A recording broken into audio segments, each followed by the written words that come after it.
today that I officially launched my book, Katrina Secrets, Storms After the Storm, and I'm going to talk a little bit about that.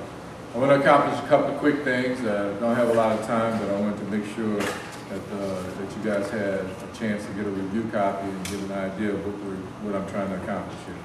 I'm going to do a brief introduction, which I've already started, and do a little briefing on what the book is all about, why I did it, that kind of thing. And then I'll take some questions from you guys.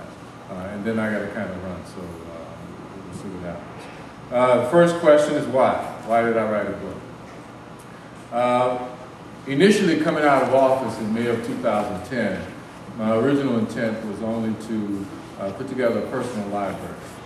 My 8 years in office, and as I was going through that, and when I got particularly to the Katrina years, it struck me that this was an amazing story of disaster and despair and everything that you all guys know about, but also an amazing story about overcoming the odds, and one where our city came back from almost being totally devastated to where we are today. So one thing led to another, and I decided to write this book. My initial writing was therapeutic for me. I just got it all down, and then I had to throttle back a little bit on the book to give it a little more balance. I talked to several agents, 4 or 5 different agents, book agents, publishers, what have you.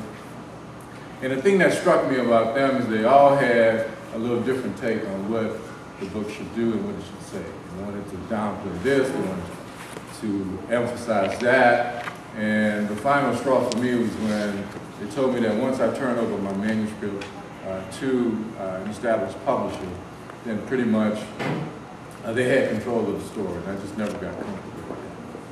So I looked around and I found CreateSpace, which is a division of Amazon, and they have a wonderful service for self-publishing. And I decided to go that route. They provide all sorts of things: editing services, publicity services, book cover design, you name it. It's a one-stop shop, and that's pretty much the way that I went. On the book summary itself, this gives people a front row seat into one of the most historic, catastrophic events ever. It covers right before, during, and 30 days immediately after the storm. Since I was the last person standing, if you will, President Bush soon left office. Governor Blanco decided she wouldn't run for office. So I have a unique perspective of being there from the beginning, throughout it all, almost up to today. This connects the dots to a very complex story.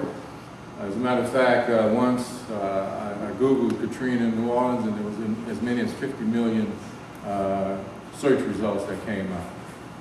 And when I started looking at this, I started to really understand there were many things that were right. There was a lot of things that just didn't really relate to our actual experience. So I thought it incumbent upon me to try and put a little more balance to that story. This story also talks about a catastrophic disaster that collided with politics, race, and class. And I deal with that very honestly throughout the book. I tried to make sure that I presented things in a manner that is not offensive to anyone, but it may make some people uncomfortable. I will be honest and tell you that. I also try and present it that everyone in leadership during this disaster could have done things better, including myself. So I talk about that in the book, in the first book, and then I have some other things that I want to do later. Some miracles or secrets that I bring out in the book. I think I've sent out some excerpts that most of you have seen.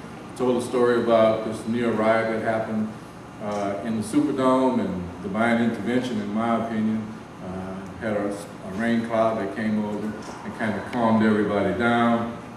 I get into a lot of the heroes and sheroes that I think have been kind of forgotten about in the book. Some Coast Guard stories, some first responder stories.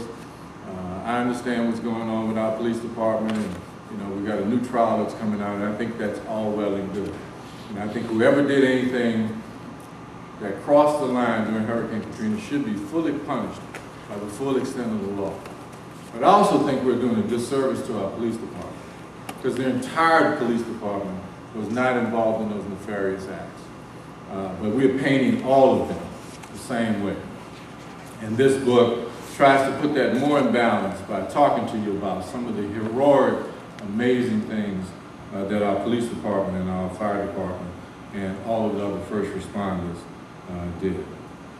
It also talks about secrets of hope. I thought this city was almost gone. I think many of you also thought it was almost gone.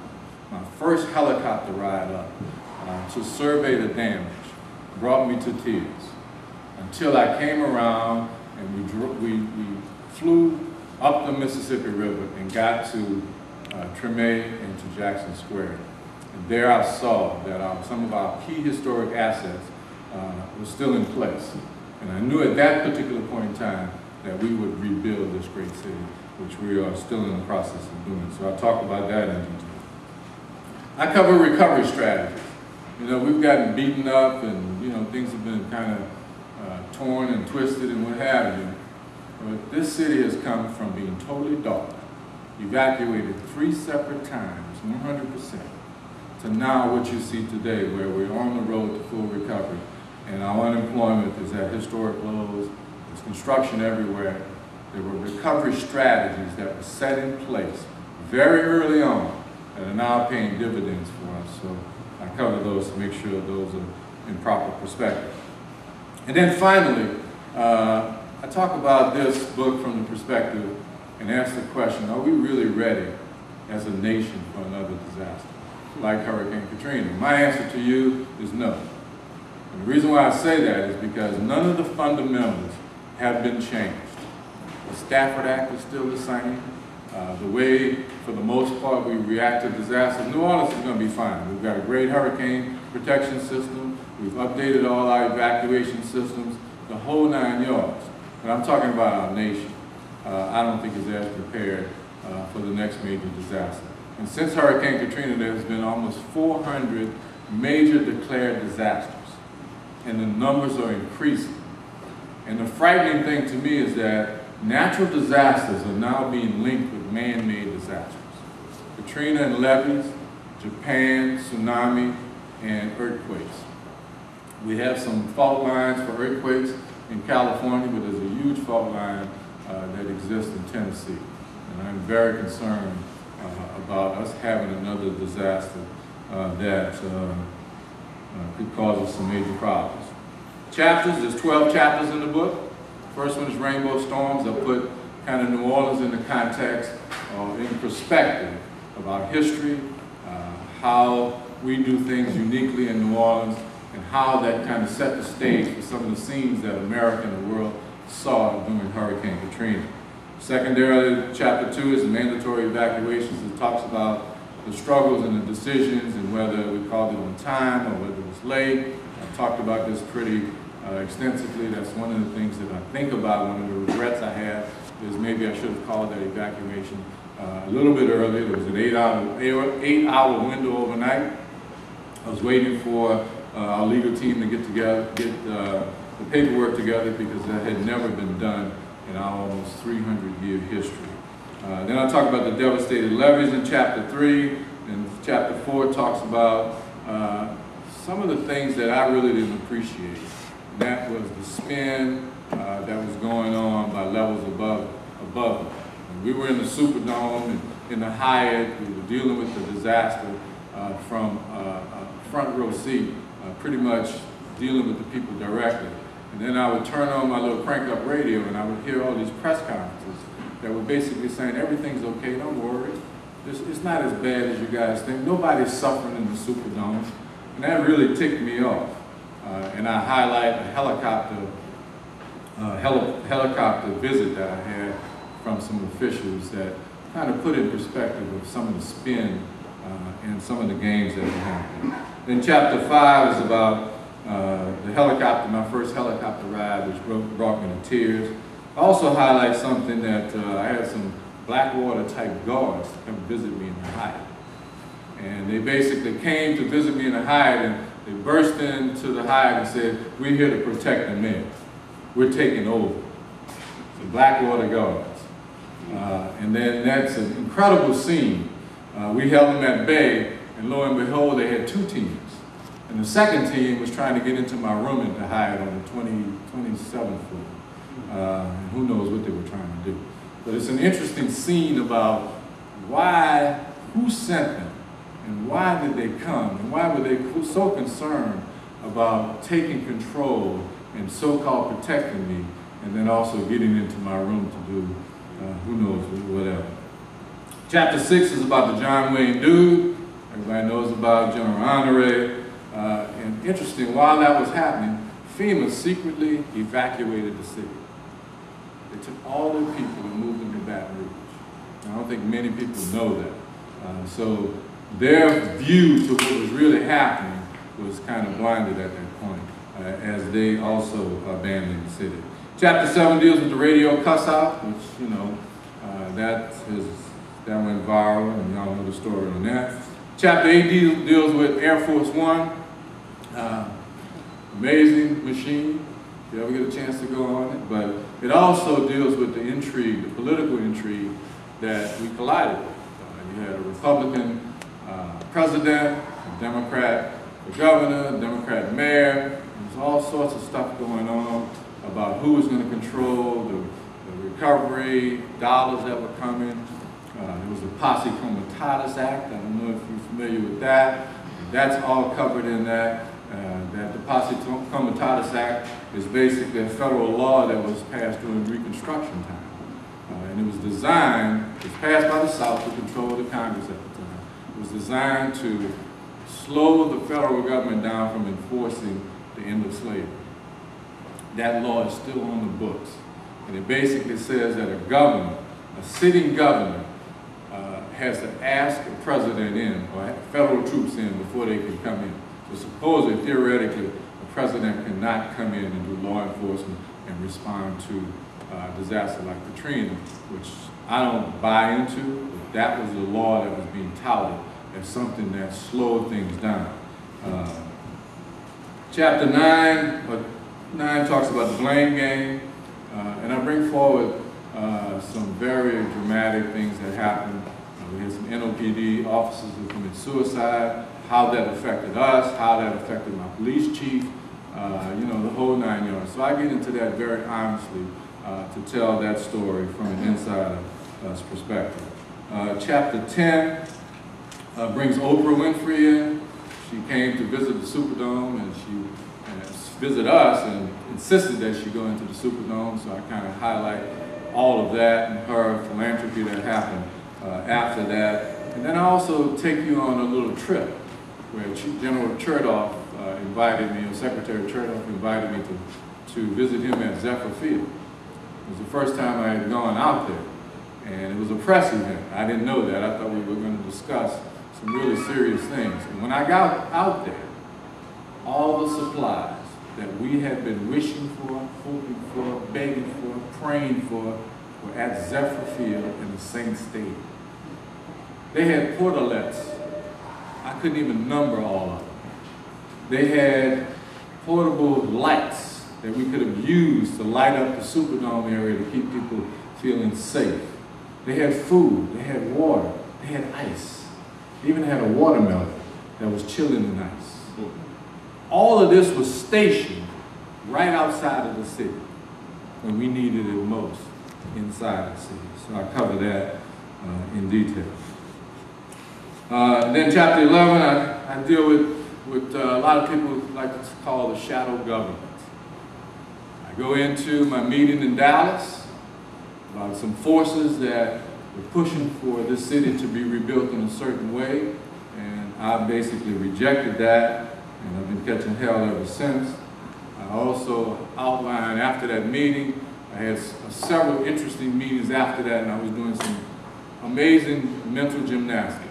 Minister Louis Farrakhan met me at the airport at Dallas.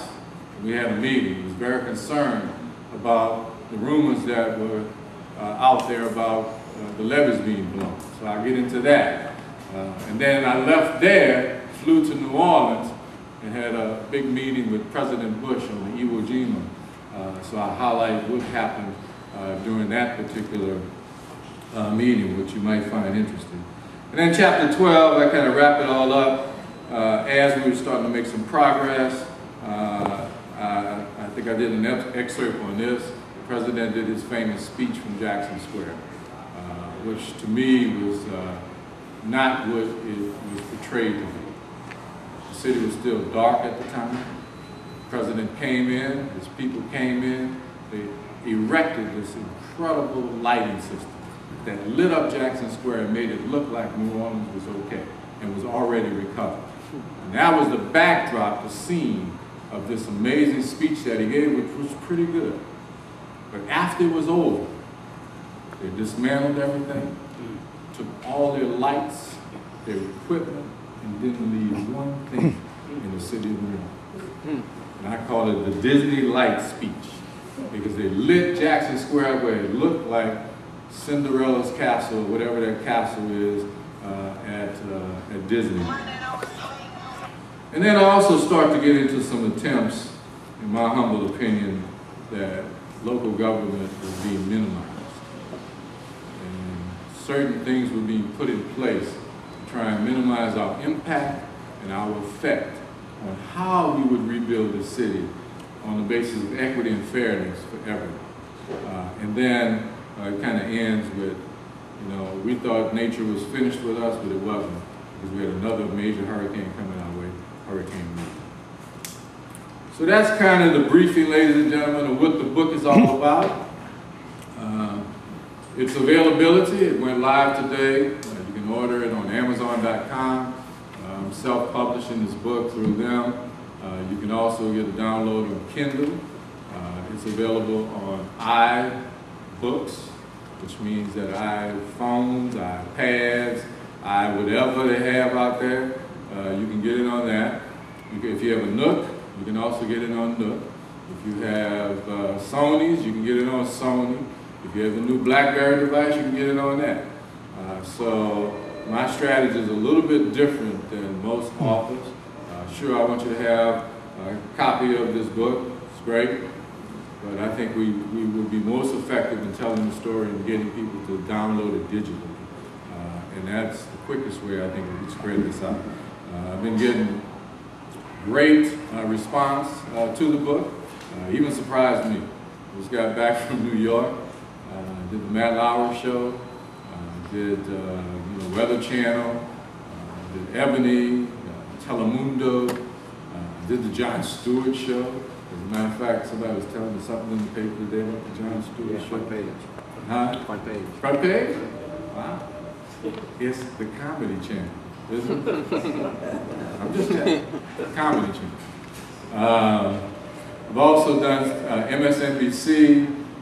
You name it, we've been able to do it. Had a big spread yesterday on USA Today, which really kind of blew me away. So we've been pleasantly surprised with what's been going on. And for my local folk, don't think I've been trying to ignore you, because I haven't. I just had some exclusive things that I need to work through before I can do anything local, and we're done with all that. So with that, I'm going to stop, and I'll take a few questions, and then I need to move on.